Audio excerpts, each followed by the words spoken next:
ಪ್ರಧಾನಿ ನರೇಂದ್ರ ಮೋದಿ ಅವರು ಇವತ್ತು ತಮ್ಮ 130ನೇ ಮನ್ ಕಿ ಬಾತ್ನಲ್ಲಿ ಮಾತನಾಡಿ ದೇಶದ ಯುವ ಉದ್ಯಮಿಗಳಿಗೆ ಸಲ್ಯೂಟ್ ಹೇಳಿದ್ರು. ಎಲ್ಲ ಕಂಫರ್ಟ್ ಝೋನಿಂದ ಹೊರಗೆ ಬರ್ತಾ ಇದ್ದಾರೆ. 10 ವರ್ಷದಿಂದ ಹಿಂಗಿರಲಿಲ್ಲ ಪರಿಸ್ಥಿತಿ. ಈ ಬೆಳವಣಿಗೆಯಿಂದಾನೇ ಭಾರತ ಆರ್ಥಿಕವಾಗಿ ಮತ್ತಷ್ಟು ಬಲಿಷ್ಠವಾಗ್ತಾ ಇದೆ ಅಂತ ಹೇಳಿದ್ರು. ಪ್ರಧಾನಿ ನರೇಂದ್ರ ಮೋದಿ 23ನೇ ತಾರೀಕು ತಿರುವನಂತಪುರಂಗೆ ಹೋಗಿದಂತಹ ಸಂದರ್ಭದಲ್ಲಿ ನಗರದ ಹಲವಾರು ಸಾರ್ವಜನಿಕ ಸ್ಥಳಗಳಲ್ಲಿ ಫ್ಲೆಕ್ಸ್ ಬೋರ್ಡ್ಗಳನ್ನು ಬ್ಯಾನರ್ಗಳನ್ನು ಹಾಕಲಾಗಿತ್ತು.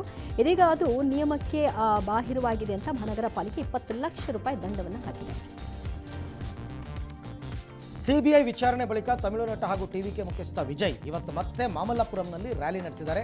ಚುನಾವಣೆಯಲ್ಲಿ ಟಿಎಂಕೆ ಏಕಾಂಗಿಯಾಗಿ ಸ್ಪರ್ಧೆ ಮಾಡುತ್ತೆ, ಯಾರ ಜೊತೆಗೂ ಮೈತ್ರಿ ಇಲ್ಲ ಅಂತ ಘೋಷಣೆ ಮಾಡಿದ್ದಾರೆ.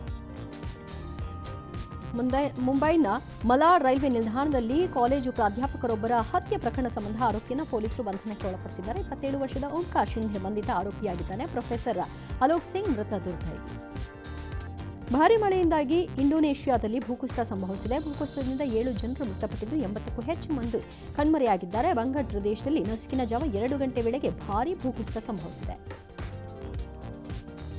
ಚೀನಾ ಜೊತೆ ವ್ಯಾಪಾರ ಒಪ್ಪಂದ ಮುಂದುವರೆದರೆ 100% ಸುಂಕ ಹಾಕ್ತೀನಿ ಅಂದ್ಬಿಟ್ಟು ಅಮೆರಿಕ ಅಧ್ಯಕ್ಷ ಡೊನಾಲ್ಡ್ ಟ್ರಂಪ್ ಕೆನಡಾಗೆ ಎಚ್ಚರಿಕೆಯನ್ನು ಕೊಟ್ಟಿದ್ದಾರೆ. ಬೆಂಗಳೂರಿನಲ್ಲಿ ಒನ್ ವೇ ಸಂಚಾರ ವಾಹನ ಸವಾರರ ವಿರುದ್ಧ ಟ್ರಾಫಿಕ್ ಪೊಲೀಸರು ಕೇಸ್ ಹಾಕಿದ್ದಾರೆ. 4 ದಿನಗಳಲ್ಲಿ 11,498 ಕೇಸ್ಗಳು ದಾಖಲಾಗಿವೆ. ಕಡಲ ತೀರದಲ್ಲಿ ಈಜ್ತಾ ಇದ್ದಾಗ ಸುಳಿಗೆ ಪ್ರವಾಸಿಗ ಸಿಲುಕಿರುವಂತಹ ಘಟನೆ ಉತ್ತರ ಕನ್ನಡ ಜಿಲ್ಲೆಯ ಗೋಕರ್ಣ ಬೀಚ್ನಲ್ಲಿ ನಡೆಯಿತು. ಮೈಸೂರಿನ ಮಧು ಎಂಬಾತನನ್ನ ಕರ್ತವ್ಯ ನಿರತ ಜೀವರಕ್ಷಕ ಸಿಬ್ಬಂದಿಗಳು ರಕ್ಷಣೆ ಮಾಡಿದ್ದಾರೆ.